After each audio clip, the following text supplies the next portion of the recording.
నా బలమైన భావన.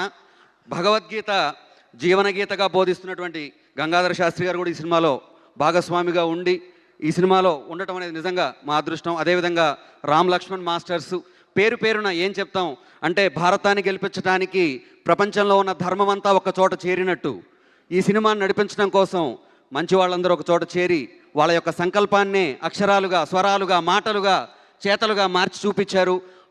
మొత్తం టోటల్ భారతావని ఈరోజు దాని వెనక నిలబడింది. మనందరికీ తెలుసు సనాతన ధర్మం అనేది జీవనది. ఆ జీవనది సజీవంగా ఉందంటే కారణం ప్రవహిస్తున్న పాత నీరు కాదు, కొత్తగా వస్తున్న కొత్త నీరు, ఉబికొస్తున్న కొత్త నీరు.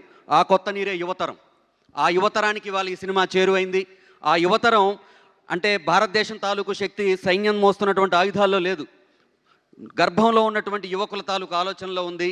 ఆ ఆలోచనలోకి చేరే సినిమా తీసినటువంటి మా గురువుగారు బోయపాటి శ్రీనివాసరావు గారికి మరొకసారి మనస్ఫూర్తిగా ధన్యవాదాలు తెలియజేసుకుంటూ భరతావని సంస్కారానికి మరోసారి పాదాభివందనం చేస్తున్నాను. Thank you so much. Thank you.